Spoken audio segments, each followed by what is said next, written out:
Antes da gente começar, eu queria que vocês fossem na página 13.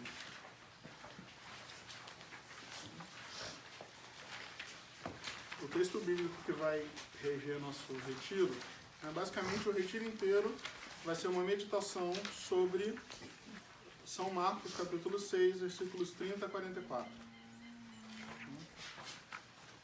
Tendo os apóstolos voltado a Jesus, contaram-lhe tudo o que tinham feito e ensinado.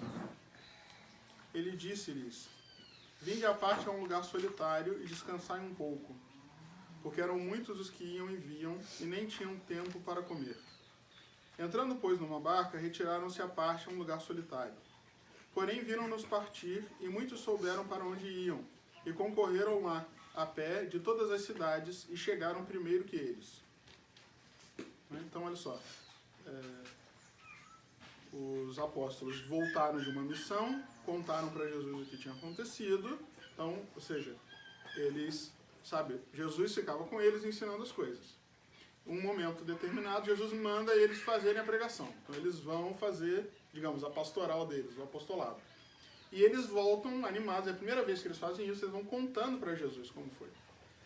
E, claro, eles estão felizes pelo resultado, ao mesmo tempo eles estão cansados, que eles estão trabalhando. Então, eles falam que não tinha nem tempo para comer. Era tanta gente que eles não tinham nem tempo para comer, tanta coisa para fazer. Então, Jesus fala, olha, vamos num lugar para descansar, justo, depois do trabalho.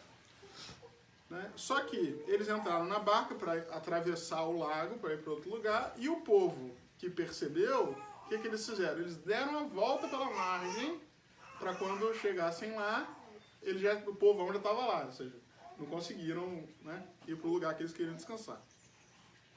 Chegaram primeiro que eles. Ao desembarcar, viu Jesus uma grande multidão. Teve compaixão deles, porque eram como ovelhas sem pastor, e começou a ensinar-lhes muitas coisas. Fazendo-se tarde, chegaram-se a ele seus discípulos, dizendo: este lugar é solitário, solitário aqui no sentido de que é um lugar afastado, tá? Esse lugar é afastado da cidade. E a hora já é adiantada. Despede-os a fim de que vão às quintas e povoados próximos e comprem alguma coisa para comer. Ele respondeu-lhes: dai-lhes vós mesmos de comer. Eles disseram: iremos, pois, com 200 dinheiros comprar pão para lhes darmos de comer?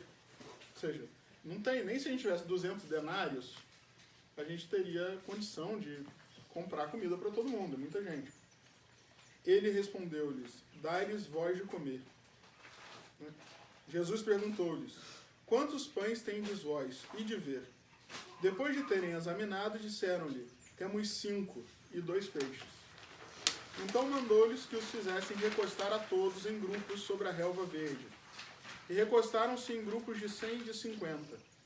Jesus, tomando os 5 pães e os 2 peixes, elevando os olhos ao céu, abençoou e partiu os pães e os deu a seus discípulos para que lhes servissem. Igualmente repartiu por todos os 2 peixes. Todos comeram e ficaram saciados. Então Jesus multiplica os pães ali, 5 pães e 2 peixes. E recolheram 12 cestos cheios das sobras dos pães e dos peixes. Os que tinham comido dos pães eram 5.000 homens. Então nós vamos fazer a nossa primeira meditação. Vocês podem ir para a página 16, sobre esses 2 versículos. Ele disse-lhes: vinde à parte a um lugar solitário e descansai um pouco, porque eram muitos os que iam e vinham e nem tinham tempo para comer. Entrando, pois, na barca, retiraram-se à parte a um lugar solitário. Esse convite de Nosso Senhor para os apóstolos é o convite que ele faz para todo mundo que vai fazer um retiro. Ou seja, vinde para um lugar retirado. Essa aqui é a ideia. Você sair do seu ambiente normal. Certo? E a gente sai para quê? Para descansar um pouco. Ou seja, no fundo, o retiro também é um descanso. Mas é um descanso com Cristo. Não é que Jesus falou assim, olha, agora vocês vão de férias, cada um vai para a sua família e vai ficar lá descansando, depois a gente volta. Não, é com Cristo. Então, juntos com Cristo, eles vão para um lugar solitário. O que é o retiro? Retiro é sair do lugar em que nós estamos normalmente para ir para outro lugar, um lugar que seja solitário. É como uma parada em uma longa viagem. É diferente da pessoa que tem vocação para viver em retiro. Tem gente que tem vocação para viver em retiro. O eremita, o monge, o normal dele é fazer retiro. Né? Ele, de vez em quando ele vai ter um momento de agitação. Na maioria das pessoas, não. Nós não. Né? Então, assim como numa viagem longa, a gente precisa parar para dar aquela respirada, para tomar uma água, para comer alguma coisa, né? Nossa vida espiritual, que é uma grande viagem para o paraíso, precisa desses momentos em que a gente dá uma pausa, dá uma respirada, como que abastece o nosso interior. Como é que é o lugar que nós estamos normalmente? Né? Cada um pode pensar na própria vida. É o lugar, como diz aqui o Evangelho, das idas e vindas. Não é isso? Não é assim a vida de vocês? A correria, a gente fala de correria, não é porque correria, porque a vida não é, ela é muito pouco estática e ela é dinâmica demais. Então, é uma coisa, é outra coisa, é uma coisa, outra coisa. Né? E claro, hoje em dia, por causa das facilidades da tecnologia, a gente consegue ter mais facilidade de acesso aos lugares, e isso faz com que, obrigatoriamente, as coisas sejam mais corridas, porque, né, não é como antigamente, que a pessoa, sei lá, ia para a igreja, então tinha que sair horas antes, porque ia de cavalo, entendeu? Agora não. Né? A partir do momento que a gente tem facilidade de transporte, de movimentação, o que a gente faz? A gente começa a encurtar o tempo das coisas e fica tudo mais corrido. Olha, essa passagem aqui, eu acho que muitas de vocês talvez todas de vocês, vão perceber que parece que falou para vocês mesmo, né? Não tinham tempo sequer para comer. Né? Quem tem criança sabe que às vezes não tem... Não é porque vai ficar com fome, mas é que não come em paz, né? Então os apóstolos estavam assim. A gente lembra da vida de São João Vianney. Ele atendia tanta confusão, mas tanta confusão, que o almoço dele era uma tigela de leite que ele tomava da casa paroquial para a igreja. Ele morava na casa paroquial e na rua da frente era a igreja. Para dar tempo de atender as pessoas, ele dava uma tigela de leite, porque ele não comia nada, na verdade, né? Aí obrigaram ele, para não morrer, a tomar uma tigela de leite. Então ele ia tomando no caminho, né? Ele não tinha tempo para comer. Então, esse é o lugar que nós estamos, normalmente. Né? No retiro é diferente. No lugar das indas e vindas, a gente tem o descanso, não somente físico, né? Acredito que esse seja uma oportunidade também de descanso físico para vocês. Por mais que o dia seja cheio de horários, digamos, tem uma certa tranquilidade, né? Comparado com dentro de casa. Né? Nem principalmente físico, mas sobretudo o descanso da mente e do espírito. Qual que é a finalidade? Por que a gente faz isso? Para a salvação da alma. Né? Tratar da salvação da alma é a finalidade do retiro. E a gente lembra aquela passagem de Jeremias, capítulo 1, versículo 10. Coloquei-te aqui hoje para que destruas, edifiques e plantes. A gente está aqui hoje para destruir, edificar e plantar. Destruir o quê? A gente precisa destruir algumas coisas na nossa vida. Por isso que a próxima palestra a gente vai falar mais sobre isso. Por isso que a confissão é importante. A gente precisa destruir. Hoje é o momento de vocês colocarem a mão na consciência, refletirem com bastante sinceridade, aquelas coisas que são desagradáveis de pensar e chegar à conclusão de que tem algumas coisas que não estão boas, que a gente precisa mudar e precisa consertar. Né? Destruir. Coloquei-te aqui hoje para que destruas. Edifiques. Então também chegou o momento de construir alguma coisa. E a gente, claro, o retiro é 1 dia e meio. A gente não constrói o prédio, a gente constrói o quê? A gente faz alicerces, que serão os propósitos, em cima dos quais nós vamos construir o restante da nossa vida. E plantes, ou seja, a gente, sobretudo as meditações e os momentos de oração, é a hora da gente, ou seja, deixar cair no nosso coração, fazer com que o coração seja terra boa, para que Deus vá falando e essa coisa possa ir germinando dentro de nós e crescendo. Para que isso aconteça, é preciso que nós tenhamos em mente, né, duas coisas, né, o silêncio e a oração. O silêncio. Né, o silêncio ele se divide em dois: silêncio exterior e silêncio interior. O silêncio exterior, ele é basicamente não falar, certo? Como que isso funciona na prática? Né, vocês não estão muito acostumados.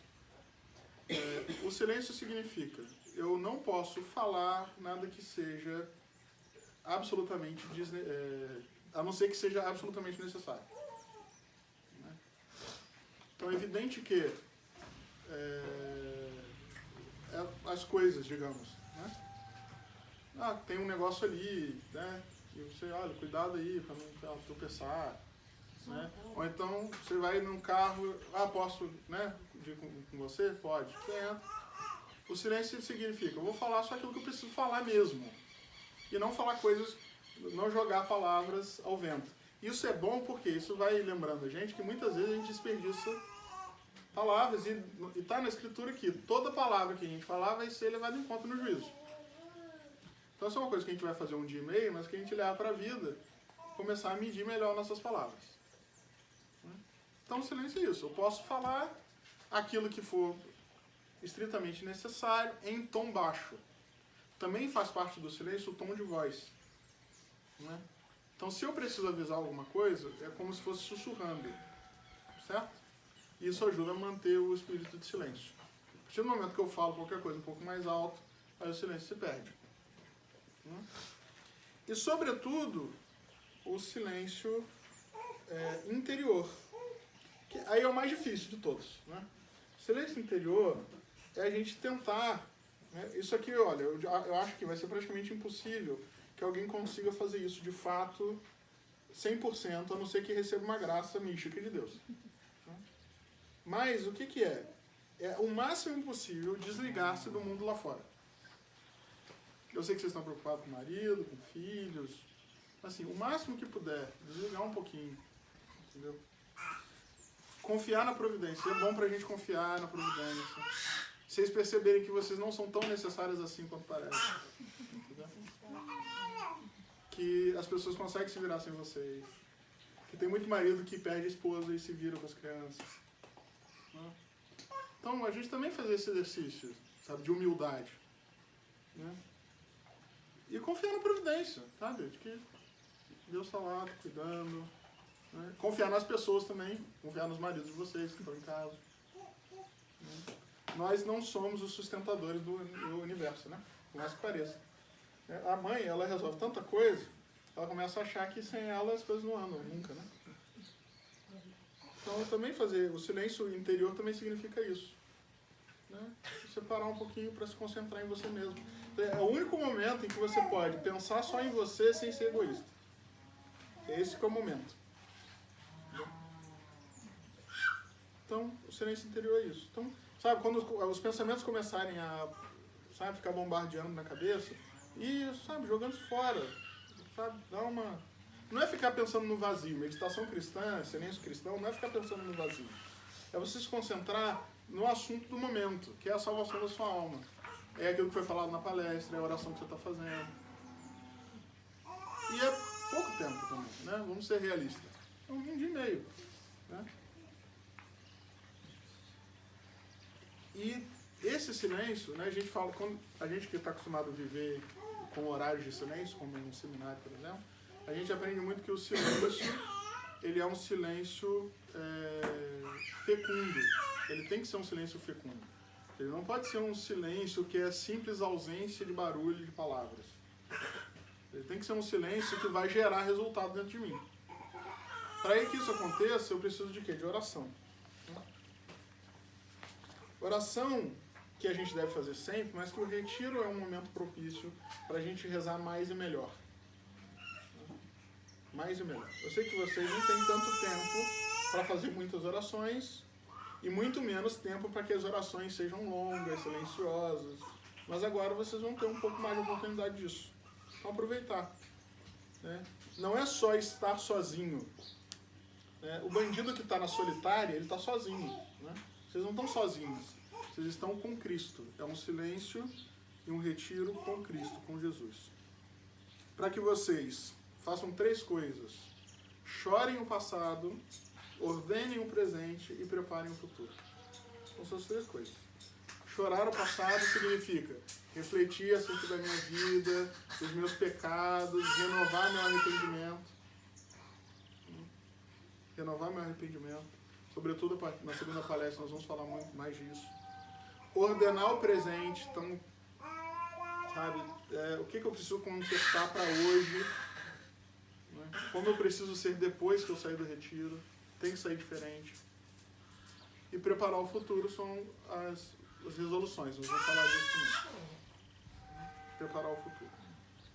O retiro, ele é obra de Deus e do homem. Da parte do homem, o que a gente faz? Né? São 3 palavrinhas também. Entrar só, permanecer todo e sair outro. Entrar só é o silêncio, certo?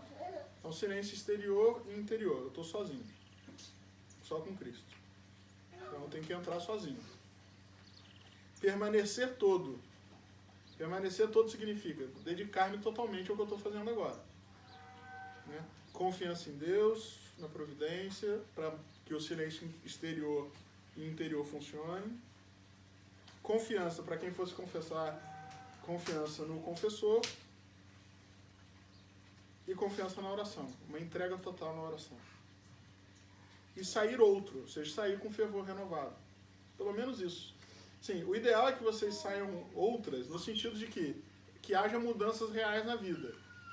Né? Ou seja, que alguns defeitos sejam corrigidos, que algumas virtudes sejam fortalecidas.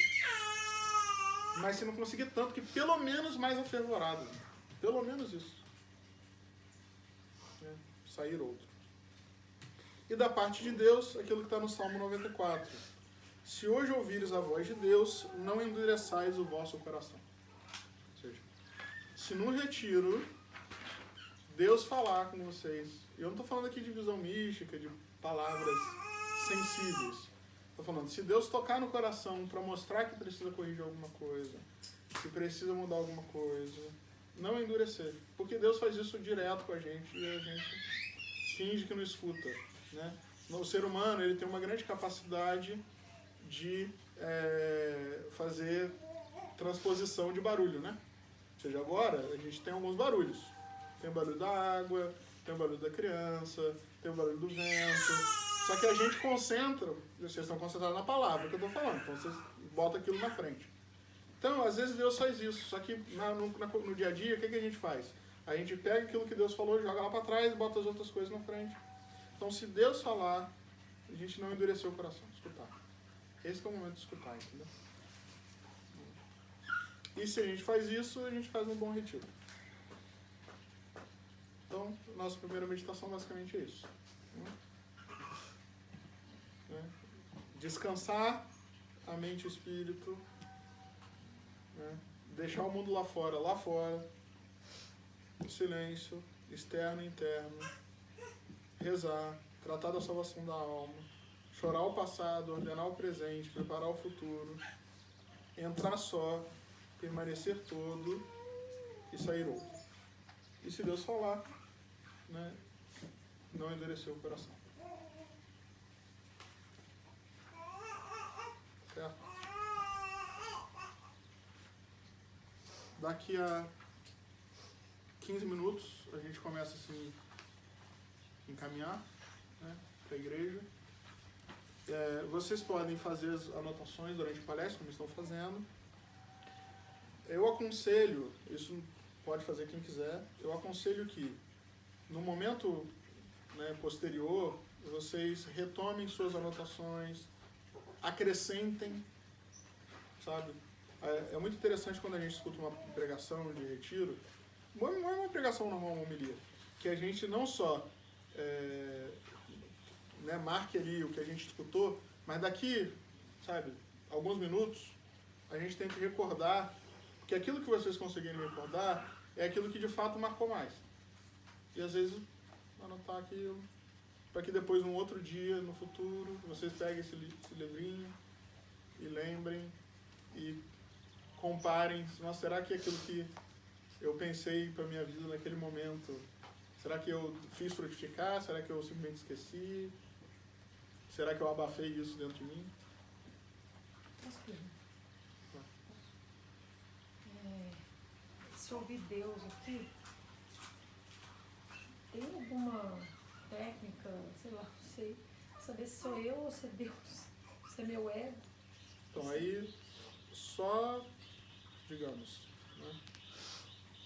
Quando é aquilo que a gente escuta interiormente, né? Ou seja, quando eu falo escutar aqui, eu estou falando de bons pensamentos. Se aquilo me santifica, vem de Deus. Se é uma coisa que vai me afastar, vem de mim mesmo. Quando a dúvida persiste muito, o mais seguro é que a gente, em um momento, sobretudo de confissão, exponha um sacerdote para que ele possa fazer o discernimento. Então, digamos assim, se é um negócio claramente bom, vem de Deus. Se é um negócio claramente ruim, vem de mim. E na dúvida, eu não vou conseguir discernir, eu vou precisar de alguém para discernir para mim. Basicamente isso. O senhor tem alguma dica de como a gente aproveitar bem um momento de adoração ao Santíssimo? Porque, para mim, esse silêncio interior na hora da adoração é muito difícil. Então, eu trouxe na apostila. Antes da adoração eu vou falar disso. Pode ser? Eu vou explicar. Eu trouxe um método para tentar ajudar isso. Tá? Então vamos fazer isso. A gente vai terminar agora, vai rezar. Aí a gente desce daqui uns 15 minutos mais ou menos, começa a se encaminhar para a igreja, para a Santa Missa. Padre, só uma pergunta. Não cabe então, por exemplo, quando souberam na minha família que eu ia fazer um retiro, já me pediram para pedidos, assim. Então, aproveita e reza para isso, reza para aquilo. Não cabe isso. Cabe, né? Já que não é para me pensar em ninguém, então não é para... Não, mas não nesse sentido, né? Entendi. Na oração, sim. Tá. E na adoração vai ter um momento específico para isso, inclusive. Tá.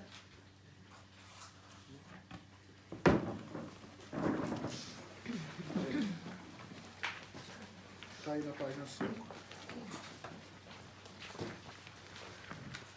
Lembrai-vos, ó Puríssima Virgem Maria, que nunca se ouviu dizer que algum daqueles que têm recorrido à vossa proteção, implorado a vossa assistência e reclamado o vosso socorro, fosse por vós desamparado.